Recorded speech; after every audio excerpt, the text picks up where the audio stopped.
No século XX, o uso cotidiano de antibióticos e antissépticos diminuiu cada vez mais a taxa de mortalidade e cresceu a procura por medidas que controlassem o tamanho da família por meio da contracepção. Em 1960, surgiu o primeiro anticoncepcional oral, noretindrona, conhecido como a pílula. Sendo assim, a mulher se tornou independente, tendo controle do seu próprio corpo.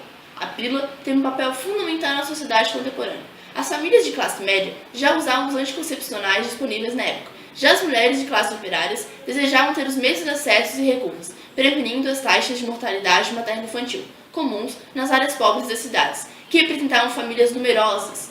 A partir da década de 30, começou a surgir o planejamento familiar, ou seja, o controle da natalidade. A busca de concepcional oral. Ao longo dos séculos, as mulheres buscavam ingerir substâncias para evitar a gravidez e nenhuma delas conseguia realizar esse objetivo. Em geral, eram folhas, ovos de aranha e cobra, frutas, flores, feijões e poções mistas de ervas. As mulheres chegavam até comer o rim ou o útero de uma mula e os homens o testículo. Muitas mulheres chegavam a ingerir uma quantidade enorme de mercúrio, que resultava em óbito. O hormônio sexual masculino a ser isolado foi a androsterona. A testosterona é um esteroide anabólico e promove o crescimento muscular. Há também a testosterona artificial, que serve para casos de lesões ou doenças. Os abusos dessas moléculas podem causar acne, doenças cardíacas e testículos atrofiados. A progesterona, o principal hormônio da gravidez, envia sinais na mucosa que reveste o útero para preparar a implantação de um óvulo fertilizado. Uma mulher grávida não concebe novamente durante a gravidez porque o fornecimento contínuo da progesterona não permite novas ovulações. Essa é a base biológica da contracepção química. Uma fonte externa de progesterona ou de uma substância semelhante a progesterol é capaz de coibir a ovulação. O uso da molécula de progesterona como anticoncepcional envolve grandes problemas. Ela precisa ser injetada para ter uma eficácia melhor. Quando tomada por via oral, pode reagir com ácidos estomacais, tendo eficácia reduzida. A espantosa aventura de Russell Marker. O químico Russell não tinha o objetivo de produzir uma molécula anticoncepcional, mas sim uma maneira mais econômica de produzir outra molécula esteroide, a cortisona. Russell Marker fez o curso secundário, a faculdade, e em 1923 formou-se bacharel em Química. Embora afirmasse que, continuando os estudos para escapar do trabalho da fazenda, criou grande capacidade e interesse no campo da Química, influenciando assim sua decisão de fazer pós-graduação. Para a obtenção do doutorado, Marker foi informado que precisava fazer um curso em Fisicoquímica. Achando perda de tempo, um tempo depois, ingressou em um corpo de pesquisadores e prestigiados.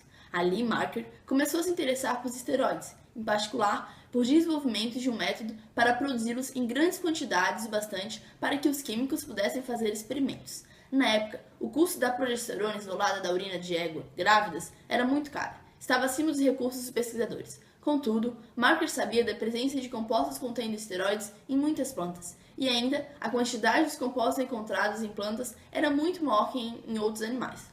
Porém, o presidente do instituto proibiu trabalhar com a química vegetal, pois não era o departamento de Marker. Marker deixa o Instituto Rockefeller e vai trabalhar em outra instituição, onde continuou a trabalhar com esteroides, acabando por colaborar com a campanha farmacêutica Parker Davis. A partir daí, finalmente conseguiu produzir a grande quantidade de esteroides de que precisava para seu trabalho. Começou com raízes trepadeiras, salsa-parrilha, que continham certos compostos chamados saponinas. Eles usam um processo futuramente conhecido como degradação de mácula. Procurando novas plantas que contivessem essa mesma substância, achou um tipo de inhame proveniente do México. Tentou inúmeras vezes conseguir apoio financeiro de companhias, mas sem sucesso, Marker decidiu ingressar ele mesmo no ramo da produção de hormônios. Mudou-se para o México e fundou em sociedade com outros pesquisadores, ou Syntex, a companhia farmacêutica que se tornaria líder mundial em produtos esteroides. Por problemas de pagamentos, lucros, afastou da companhia e fundou a Botanica Max. Acabou sendo comprada por companhias farmacêuticas europeias. A essa altura, Marker havia descoberto outra espécie de dioscorrea, ainda mais rica na molécula diosgenina, que continha o esteroide. Em 1949, se sentia tão decepcionado com seus colegas que destruiu todas as suas anotações de laboratório e registros de experimentos, numa tentativa de se afastar por completo do campo da química. As reações químicas em que foi o pioneiro são hoje reconhecidas como um trabalho que tornou possível a pílula do controle da natalidade. Em 1959, Claude Genassi terá seu doutorado recentemente com a sua tese que envolvia a conversão química de testosterona em estradiol.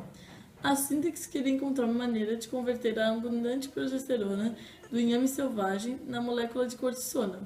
Cortisona é um poderoso agente anti-inflamatório especialmente eficaz no tratamento da artrite reumatoide. Usando a degradação de Marker, Geraci mostrou como era possível produzir cortisona por um preço bem mais baixo a partir da diogenina.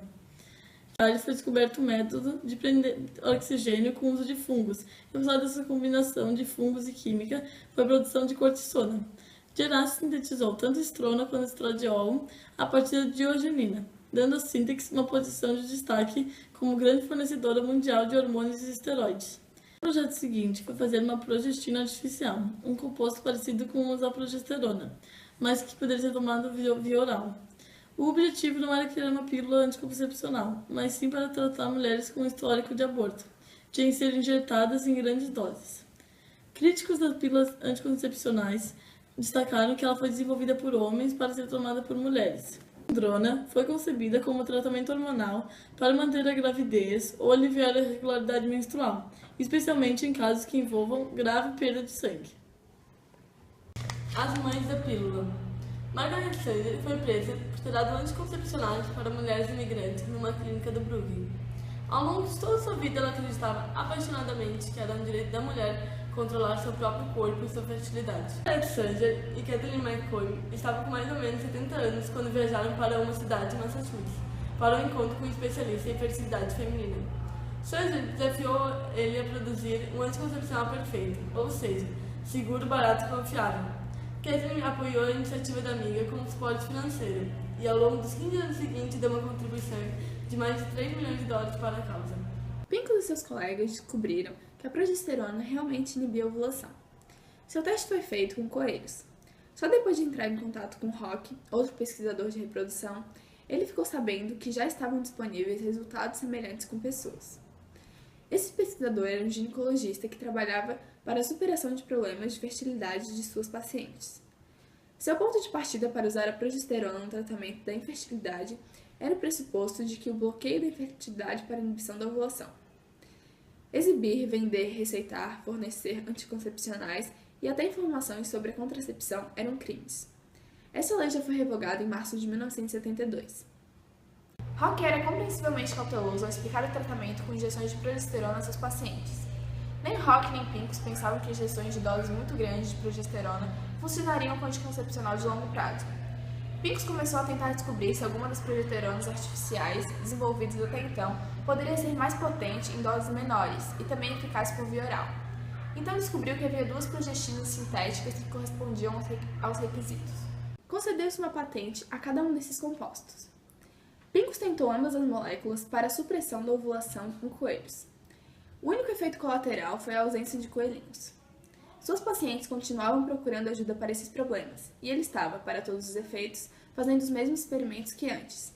No entanto, ele empregava progestinas artificiais, administradas oralmente e em doses mais baixas que a progesterona sintética. O efeito de ricochete parecia continuar o mesmo. A cuidadosa monitorização de suas pacientes mostrava que o Enovid impedia a ovulação com 100% de eficácia. Agora precisavam de testes de campo, e esses foram realizados em Porto Rico. Massachusetts se mostrava muito mais envolvido em relação ao controle de natalidade. Já havia tornado legal a distribuição de anticoncepcionais. Havia também clínicas de planejamento familiar e pré-natais. As autoridades na área da saúde também apoiavam a ideia de testar anticoncepcionais. As mulheres escolhidas para os estudos foram submetidas a muitos exames e monitoramentos. Não faltaria voluntárias, pois elas preferiam se submeter ao risco de algum efeito colateral do que ter mais filhos indesejados. Sucesso, com falhas mínimas ocorridas. Em 1957, o remédio Enovid foi lançado no mercado. 2 anos depois de sua aprovação, 500 mil de mulheres estava tomando para sua irregularidade menstrual. Em cada ano que se passava, crescia cada vez mais o número de mulheres que estavam se beneficiando na pílula. A dose de progestina foi reduzida. Foi desenvolvida uma pílula anticoncepcional para homens? A dificuldade com a contracepção oral para homens é biológica. A noretindrona e outras progestinas artificiais apenas imitam o que a progesterona natural diz ao seu corpo a fazer, isto é, parar de ovular. Os homens não têm um ciclo hormonal. Impedir a produção de milhões de espermatozoides é muito mais difícil do que evitar o desenvolvimento de um óvulo uma vez por mês. É praticamente indiscutível que a maior mudança produzida pela pílula, isto é, o controle por parte da mulher da sua própria fertilidade, levou a uma revolução social e uma mudança no pensamento da sociedade. As mulheres deixaram de ser exceção na política, nos negócios e em profissões. As mudanças de atitude ocorridas em apenas 40 anos são espantosas.